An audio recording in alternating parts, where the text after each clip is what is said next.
Know-It-All. It's Dr. Know-It-All. So I have some rather tough news, which isn't quite as tough as it sounded like previously, but I don't know. Anyway, things are very up in the air. My mother today, who has cancer, and if you haven't seen the episode where Scott and I talk about his cancer diagnosis and my mom's as well, and I've got the wristband and everything. Anyway, if you haven't seen that yet, I'm going to link that at the end of this video. Please do watch it for your own health and safety. It's very important. Anyway, during a biopsy regarding her cancer and trying to figure out more about it, she went into cardiac arrest and was without a heartbeat for 10 minutes.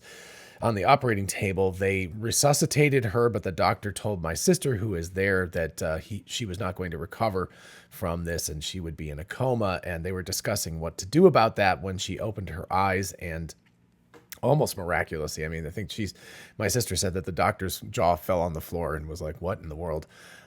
Anyway, so she is conscious, but certainly not out of the woods. Due to somebody backing into our Model 3, the car just happens to be in the shop right now, and we don't have a second car, so I can't leave this minute. I'm going to leave early tomorrow morning instead. So anyway, I kind of wanted to alert everybody to this. Also, you'll notice I'm still in this room because we're having insurance problems. The insurance company is saying that they are not necessarily going to cover our damage issues.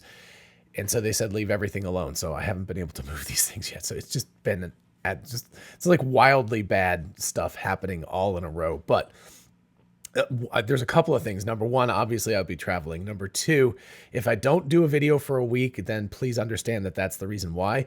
But also, if just like today, I do a video, 3 videos in one day instead of 1 video, I personally get so much joy out of sharing these videos with all of you that it's something that makes me happy, and also understand that it's part of my grieving and part of my dealing with the unknowns and everything. So don't think I'm like a heartless person. Believe me, I've spent an awful lot of time on an emotional roller coaster today. You can just ask, my wife, Misinformation.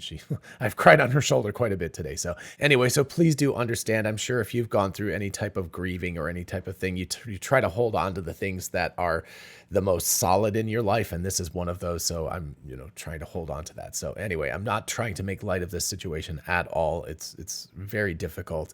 And I hope that my mom continues the road to recovery. And of course, any good thoughts and prayers you have would be lovely. So anyway, I want to just touch on a few articles and things that I've seen recently, because I think that it would be just interesting to throw these out there. And I didn't just want to do yet another video about my problems. So, anyway, this is about, the first one is about an NHTSA, or National Highway Traffic Safety Administration, has pressed Tesla for more records in their autopilot safety probe. Interestingly enough, this article is dated July 6th. I came across it a couple of days ago and of course was planning on talking about it. I haven't seen a ton of news about this, but it's a pretty big deal just because of the amount of the penalties if Tesla doesn't come through with what they're supposed to come through for NHTSA. So reading the article, Tesla must send extensive new records to the National Highway Traffic and Safety Administration as part of an autopilot safety probe, or else face steep fines.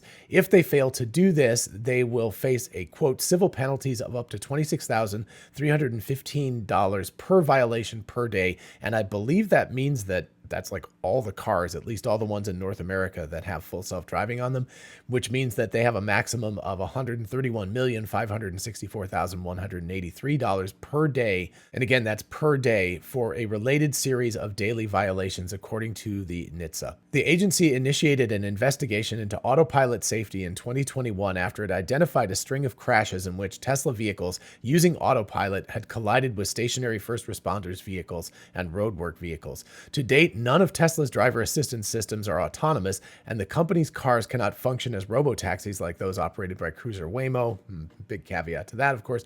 Anyway, instead, Tesla vehicles require a driver behind the wheel ready to steer or brake at any time. Autopilot and full self-driving only control braking, steering, and acceleration in limited circumstances. That seems very incorrect. I mean, they basically do it in all circumstances except for the ones where the weather's too bad or there's something really bizarre about that. But more or less, they drive in pretty much all circumstances in the United States. At least I don't know about Canada, but I expect that too. And this is the big paragraph. Among other details, the Federal Safety Authority wants information on which versions of Tesla's software, hardware, and other components have been installed in each car that was sold, leased, or used in the United States from model years 2014 to 2023, as well as the date when any Tesla vehicle was, quote, admitted to the full self-driving beta program. So they basically want Tesla to figure out, I assume they have records of this kind of stuff, but who knows? But they want to go all the way back a decade and find out what hardware and what versions of software were used at any given time.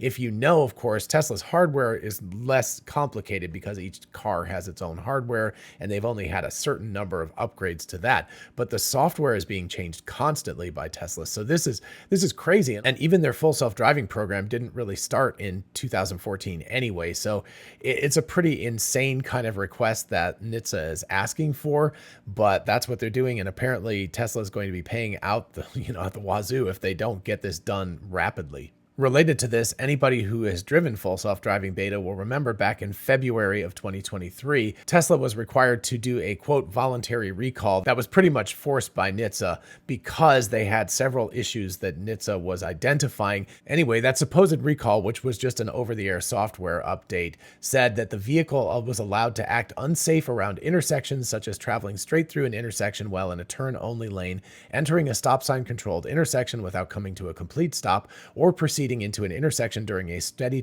yellow traffic signal without due caution. And of course, Tesla has corrected these issues along with many, many others that have not been requested by NHTSA because they're working on a beta program.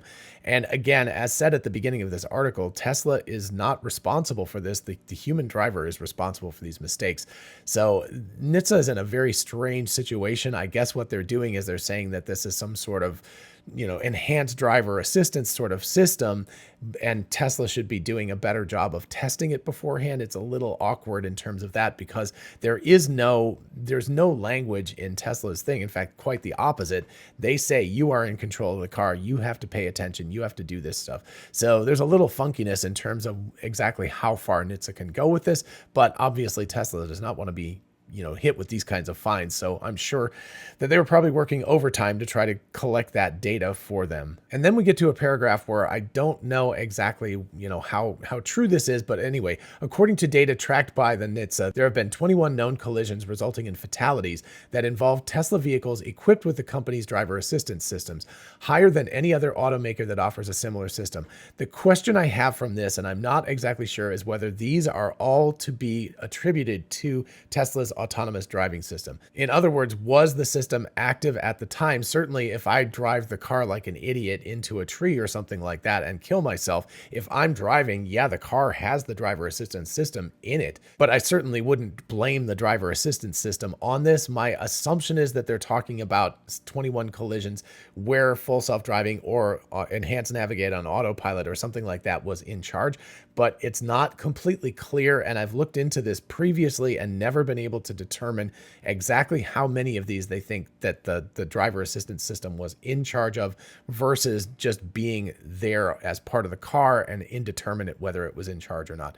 So anyway, that part is a little bit funky about that. Obviously, I don't want to make light of these tragedies because, any deaths is bad, but it is not clear, at least from what I've looked at, that all 21 of these instances definitely involved full self-driving being in charge of the vehicle when the accident happened. And then we get to another case that I was going to do an episode on, but it got debunked, and I really didn't want to give it oxygen, so I'll give it just a little bit of oxygen here.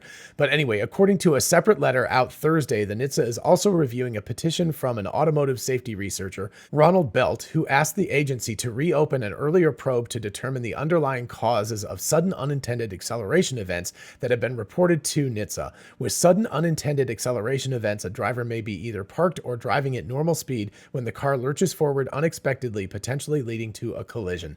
So the deal is that in every one of those circumstances, Tesla, because they have so much data about their cars, has shown data from the vehicle that shows that the driver has pressed the accelerator pedal, so that the person may say it was unintended, but I don't know if it's ever happened to you, but sometimes you intend to press the brake and you hit the accelerator and the car lurches.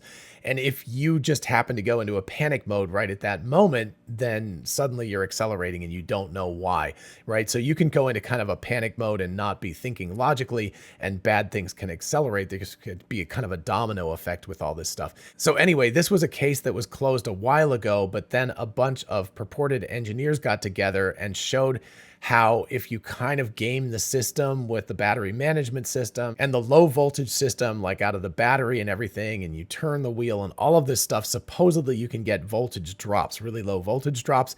And if there's a recalibration during that the car can then think that somebody is pressing the accelerator when they're not. Now, the reason why I didn't give this story oxygen originally was because this was debunked by many, many experts on Twitter, so you can go have a look yourself if you want to. But basically they said, number one, there are many different things looking at the voltage, and so if the voltage dropped, there would be, kind of alarm bells flashing internally to the vehicle, of course. So it wouldn't go undetected, and then the recalibration wouldn't happen, and then the battery management system and all of the stuff that's in there that is in a Tesla is not the systems that they actually tested to indicate that this could happen. So anyway, the likelihood, hopefully NHTSA will just ignore this and they will deny the petition and everything. But it is possible that they might open this case and Tesla might have to prove that this can't happen in their vehicles. But as far as everyone can tell, Tesla has provided all of the information that they can, and the data shows that people have pressed the accelerator, and there is no indication, at least no reasonable indication, that the vehicle is malfunctioning and thinking that the people have been pressing the accelerator. And now let's turn to a couple of quick and very positive sort of things. You'll see that just a little while ago, Elon Musk responded to Hassan Sajwani about this, and who are these experts, right? About how Twitter changing to X has wiped out up to $20 billion in brand value. Brand value being a very, very squishy term anyway. But the important part down here is that Elon says X will become the most valuable brand on earth, mark my words.